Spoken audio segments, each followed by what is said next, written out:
Libertadores das Américas. Ah, quem gosta de futebol. Rapaziada, hoje nós vamos falar de futebol, não vamos falar de futebol não, mas a gente vai falar de América Espanhola. Aula 20, América Espanhola. Professor, o que tem a ver isso com Libertadores das Américas? Como chama a maior Copa das Américas? Libertadores das Américas. Quem são os Libertadores das Américas? Os líderes das independências das Américas. Ah, miserável. Então tem tudo a ver.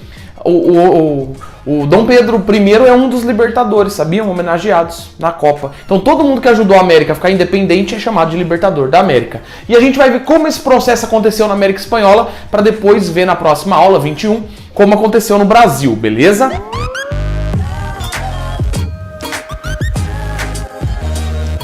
A América Espanhola ela vai entrar nesse processo de independência, tudo estimulado pelo Iluminismo, já vamos lembrar. Os Gerald foram estudar na Europa, os filhos dos ricos voltaram com os ideias iluministas, trocando uma ideia, querendo falar de mudança, enfim, liberdade política, liberdade econômica.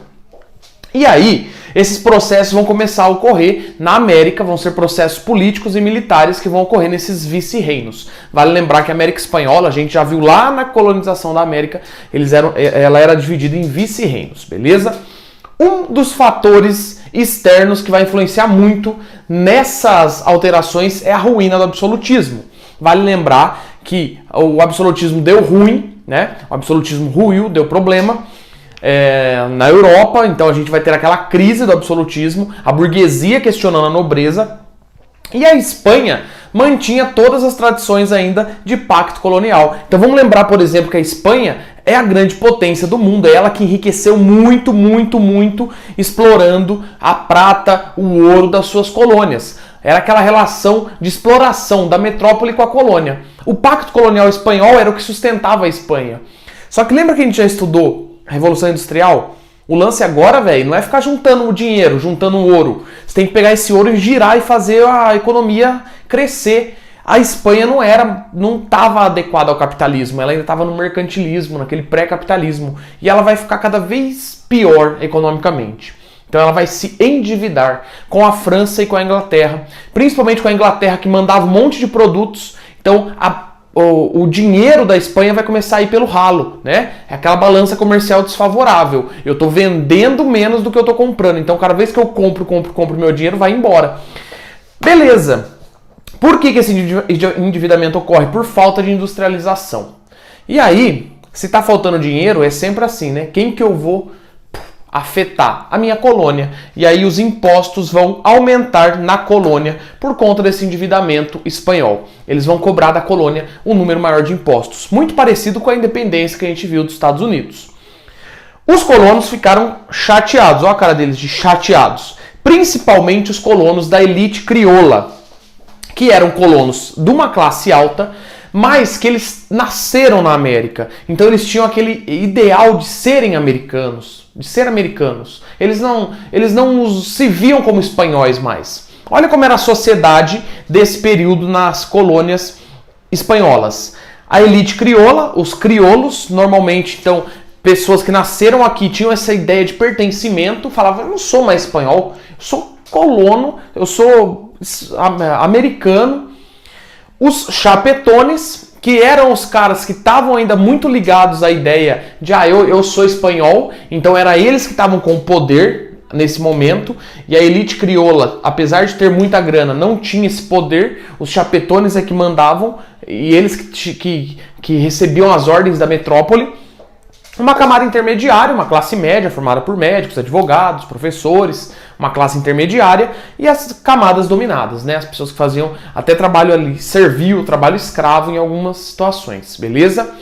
Nesse contexto é que vai começar as buscas de independência. Vale lembrar que a América Espanhola não conseguiu ficar grande, ela foi se fragmentando. Vocês já viram como a América Portuguesa é o Brasil? É um paizão só? Um paizão. Toda vez que eu falo paizão, a pessoa acha que é um pai grande. É um paíszão, país grandão.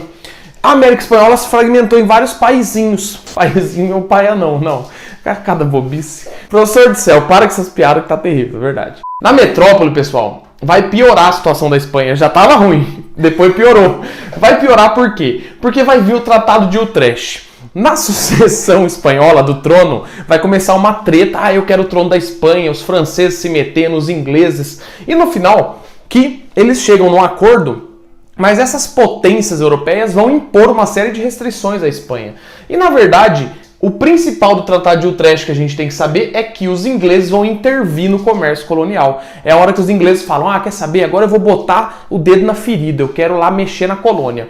A partir desse momento, os ingleses iam fazer, além dessa troca com a Espanha diretamente, eles iam começar a vender, a comercializar com a colônia espanhola. Então, meio que tirando o poder da Espanha da colônia. A Espanha, que já estava toda lascada, vai perder o poder das suas colônias, que era a forma que ela estava tentando resgatar, buscar dinheiro, buscar recursos. Enfim, deu ruim. Nesse momento que a Inglaterra chega, começa a explorar, a Espanha já estava subindo os impostos, a elite crioula começa suas revoltas, começa a se unir nas famosas juntas governativas. Eram juntas para debater, para começar a governar e tomar o poder, tomar o governo. Qual o caráter dessas juntas e dessas independências? As independências da América Espanhola tiveram um caráter militar. Então, o Brasil, querendo ou não, quando a gente for estudar na próxima aula, houve um acordo, né? Uma coisa ali de pai e filho, uma treta, enfim. A gente vai ver. Mas não começou assim já com caráter militar, uma guerra pela independência. Não. Na América Espanhola, guerra pela independência. Fragmentação territorial, como eu disse, a América Portuguesa ficou um país grande, a América Espanhola não teve essa unificação, a gente vai ver por que daqui a pouco. Havia ali muitas ideias divergentes dentro daquelas regiões coloniais, e aí isso vai formar vários países. E eles vão adotar repúblicas. A ideia de derrubar monarquia já era muito forte por conta do iluminismo. Com exceção do México e com exceção do Brasil, se a gente for falar de América Portuguesa, só México e Brasil não foram países republicanos depois da independência, mantiveram monarquias. Porque a maioria dos países que foram ficando independentes na América Latina foram adotando repúblicas. A América Espanhola quase toda, com exceção do México. Se a gente for contar a América Portuguesa, que é o Brasil também não formou uma república logo depois da independência. Vou apagar a lousa, a gente vai conhecer os nossos libertadores. Relaxa, tá tranquilo? Vamos lá. Vamos lá então, vamos falar um pouco sobre como começaram esses primeiros movimentos e o que aconteceu no final, no ápice, quando os libertadores agiram de vez, beleza? Movimentos precursores da independência espanhola. Revolta de Tupac Amaru. Professor, mas esse foi o movimento do crioulo? Não, não foi o movimento dos crioulos. Do crioulo, né? O cantor crioulo. Não foi o movimento de rap também. Os crioulos não participaram da revolta de Tupac Amaru, mas ela é considerada uma revolta precursora aí, que já era um estímulo de luta de liberdade e independência, tentando romper com a Espanha. O líder Inca tenta sua última tentativa, o líder Tupac Amaru, ele reúne 60 mil indígenas para lutar contra os espanhóis. São 3 anos de sangrentos conflitos, até que o líder Inca acaba morrendo e dizimados os indígenas que estavam participando dessa luta. Mas foi uma revolta mostrando assim, queremos liberdade, né? A colônia quer liberdade. Um conflito muito intenso na região, mas que acabou aí, derrubando os indígenas. Outra revolta, já com esse caráter dos crioulos, a revolta Francisco Miranda também foi um dos precursores, um dos primeiros crioulos a pegar em armas e falar: o único jeito de romper com a metrópole é lutando. Então, ele é considerado, Francisco Miranda, um dos libertadores das Américas, um crioulo venezuelano. E uma revolta de escravos no Haiti. Esse movimento de escravos no Haiti foi muito louco porque os escravos queriam a independência e vão começar a lutar contra a elite branca, matando os seus donos. Então vai ter um massacre dos donos de escravos e isso vai repercutir no Brasil. Aqui no Brasil, quando acontece a revolta do Haiti, os senhores de escravos vão ficar meio bolados, vão falar: ih, ó, que uns dias é nós que vamos entrar na roda. Então vai ter aí toda uma repercussão aqui, essa revolta. E aí, como eu disse, vão ter aí essa formação das juntas, depois dessas primeiras revoltas precursoras. Essas juntas, inicialmente, né, a gente divide as independências da América Espanhola em 2 fases. A primeira fase é as juntas tentando negociar, articular politicamente, começando alguns conflitos. E a segunda fase é a guerra aberta e generalizada, toda a América Espanhola pegando fogo, em conflito. A Espanha inicialmente vai reprimir esses emancipacionistas e essa elite crioula vai reagir, buscando cada vez mais lutar contra a metrópole e vai romper com a metrópole, falar: vocês não nos representam mais, vocês não dão mais as ordens. A Inglaterra, que não era tonta nem nada e estava interessada na região, vai apoiar a elite crioula. Ela já estava comercializando aqui, ela falou, quer saber? Vamos deixar a Espanha de lado de uma vez. Então lembra que a gente falou do Tratado de Utrecht? Nesse momento os ingleses apoiam os crioulos. Então isso vai fortalecer a luta crioula. Nossa, professor, quanta data, quanta coisa. Vou falar rapidão aqui, pessoal. Depois vai ter todo o material para vocês aí, tudo bonitinho, tá? Tem aí lá, é diferente, diferenciado. Paraguai fica independente em 1811, Argentina em 1816, com a ajuda de San Martín. San Martín é um dos principais libertadores das Américas. Presta atenção nele, daqui a pouco a gente volta a falar dele. O Uruguai em 1811, com José Ortigas. O Chile, com a ajuda de San Martín também e de O'Higgins. Também José Ortigas e O'Higgins também são libertadores das Américas. O Peru em 1821, Venezuela em 1819, Equador, Colômbia e Bolívia, todos com a ajuda de Simón Bolívar. Simón Bolívar, importantíssimo nessa história, é um dos principais libertadores, ó, bolinha nele no San Martín. E a única revolta que vai fugir um pouco dessa elite crioula inicialmente foi no México. Lembra que a gente falou que o México até não conseguiu nem estabelecer uma república? Porque lá vai começar uma revolta social, uma revolução social. É o povão mesmo falando, nós não queremos nem a elite crioula, nem os espanhóis. Nós queremos uma coisa aqui do povo. E quem vai liderar essas lutas foram os padres Hidalgo e Morelos. Mas eles vão ruir, não vai dar certo, e aí o México vai demorar para conseguir se estabilizar.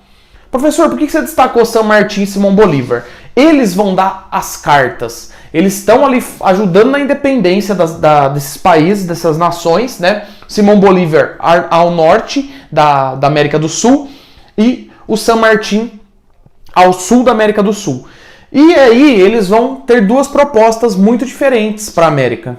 O Simón Bolívar, ele era republicano e pan-americanista. Ele acreditava que todos os países da América Latina tinham que se unir em um só. A Ursal, é mais ou menos isso, né? Os bolivarianos, vocês já ouviram agora a galera falar isso? É porque o Simón Bolívar queria que toda a América se unisse, a América Latina se unisse em um só país, uma grande nação. Não deu certo essa ideia dele, né? Então, mas a ideia republicana deu, a gente já falou. A América Espanhola ficou republicana, pegaram essa ideia dele. O San Martín, José de San Martín, ele era monarquista e fragmentador.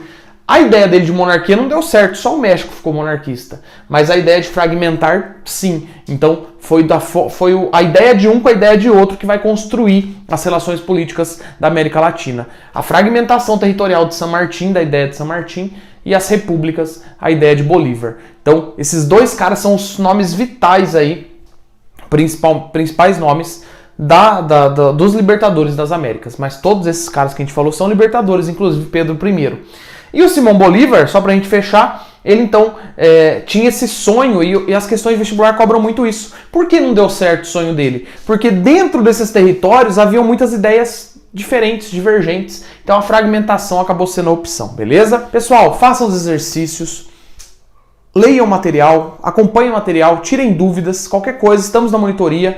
Não perca a cabeça, até a próxima aula. Obrigado, beijos, @profeitor.